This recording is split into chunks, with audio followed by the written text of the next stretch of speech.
दामिनी रघुवंशी जी, राधे राधे। राधे राधे महाराज जी।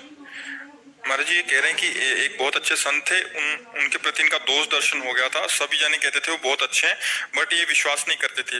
इनके अपराध बन गया, बट अभी वो इस धराधाम पे नहीं रहे, तो इनके मन में एक ग्लानि सी है कि मैं उनके प्रति दोष दर्शन कर लिया, इससे मैं कैसे मुक्त हो पाऊँ। उन्हीं से प्रार्थना करो, उन्हीं का ध्यान करके उन्हीं से प्रार्थना करो, वही क्षमा करेंगे। तब ऐसा है, देखो हमने कई बार बात स्वाभाविक चर्चा में बहुत इसे ध्यान से सुनना, शुद्ध सोने का कोई आभूषण नहीं बनता। पहली बात समझ लो, कुछ न कुछ मिलावट होती है तभी वो आभूषण बनता है। क्यों ऐसा होता है ना? तो ये जो मनुष्य शरीर बना है मिलावट से बना है, पाप और पुण्य।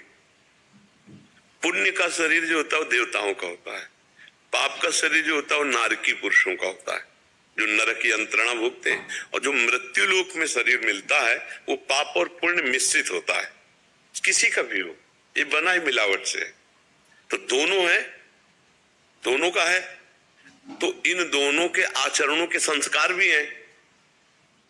हम चल रहे हैं भजन के लिए, अभी वो पहुंचा तो नहीं है, अगर पहुंच गया है तो फिर जैसे भुने हुए चने में कभी अंकुरण नहीं हो सकता, ऐसे नहीं स्वात्मा रामम विषय मृग तृष्णाम भ्रमयति। आत्मा राम पुरुष कभी विषय मृग तृष्णा में भ्रमित नहीं होता। पर अगर वो सिद्ध नहीं हुआ, भगवत प्राप्त नहीं हुआ, तो गलतियां होना स्वाभाविक हो सकती है, कम ज्यादा अलग बात है। तो चलने वाला ही तो फिसल सकता है, चलने वाला ही लड़खड़ा सकता है। तो हम लोगों को चाहिए कि अगर हम चलने वाले साधक को देखें तो उसको इस भाव से प्रणाम करें कि वारे वीर, जहां सैकड़ों लोग परास्त होकर मुंह भरा गिर जाते हैं, वहां तो लड़खड़ाता हुआ ऐसा ही पर चल तो रहा है। हमें दोष दर्शन वहां भी नहीं करना। और जो सिद्ध है, जो भगवत प्राप्त महात्मा जन है, उनकी बाह्य चेष्टाएं ऐसी होती हैं जिनको हम अपनी मानसिक बुद्धि से नहीं समझ सकते, तो हमें दोष दर्शन नहीं करना चाहिए। जैसे एक वयोवृद्ध महात्मा, बीमार शरीर, अब उनकी सेवा में माताएं बहनें कोई था ही नहीं, तो वही उठाना, वही उनको शौचाना, वही। अब उन पर एक साधक की दृष्टि गई, तो गुरु भाव रखते थे, तो उनकी अंदर भाव आया कि स्त्रियां छूती हैं महाराज। अब मान लो वयोवृद्ध है तो ऐसे टंग करके ऐसे ऐसे सारा भजन उनका खत्म हो गया सोचने मात्र से। क्योंकि अब जैसे मान लो अपने पिता की पुत्री सेवा करे, तो अब वयोवृद्ध संत है, उनको उठाना बैठाना, तो ऐसे जैसे अब वहां स्त्री पुरुष भाव तुम्हारे अंदर देखने में है, उनके अंदर तो मेरा भगवान इस रूप में सेवा कर रहा है, वो उनका सारा भजन। तो उन्होंने संतों से पूछा कि मेरा चिंतन भजन सब बंद हो गया, तो उनका वैष्णव अपराध बना।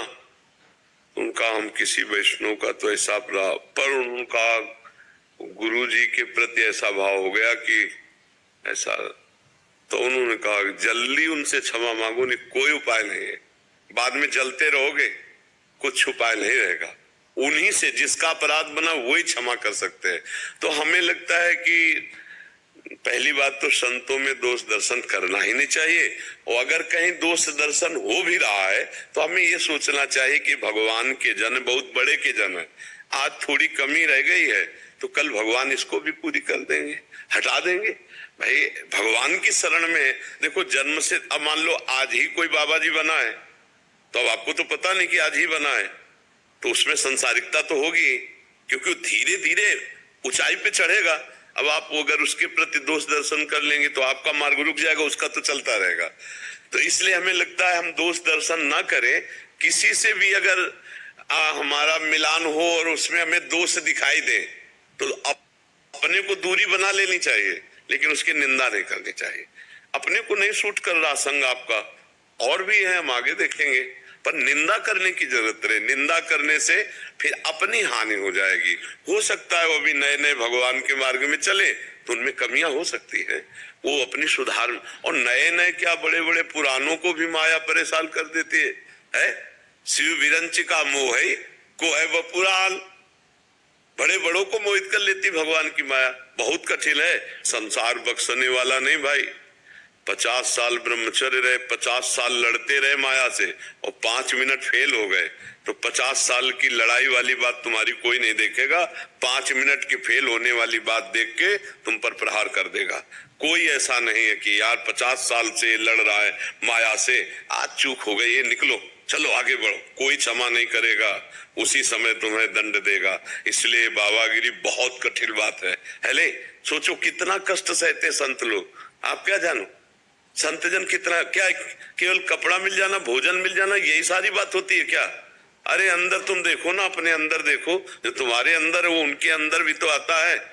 काम का वेग, क्रोध का वेग, लोभ का वेग, हर तरह। कोई प्यार से बात नहीं करता, कोई प्यार से बात नहीं, वो तो जब आगे वैभव प्रकाश होता है तो सब नहीं, साधना काल में कोई प्यार से गाली मिलती है, अपमान मिलता है, कई दिन भूखे रहना, कष्ट सहना, देख नहीं सकते आप। अगर देख रहे थे बाबा जी, तू कैसे देख रहा इधर, देख नहीं सकते संसार, और वो फिर जब कष्ट सहकर भगवान को, तब सारा संसार झुकता है उसके आगे, नहीं झुकता है। तो इसलिए हमें लगता है संतों में दोष दर्शन तो करो मती।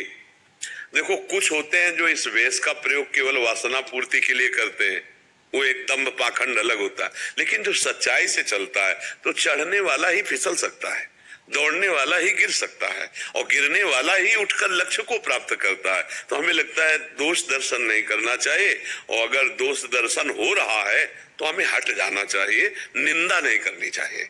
अगर हम निंदा नहीं करेंगे तो हमारा मार्ग पुष्ट हो जाएगा। वो भगवान के जन है, तो साम दाम दंड भेद से भगवान एक दिन उन्हें सच्चा भगत बना लेंगे, क्योंकि भगवान की शरणागति व्यर्थ नहीं जाती।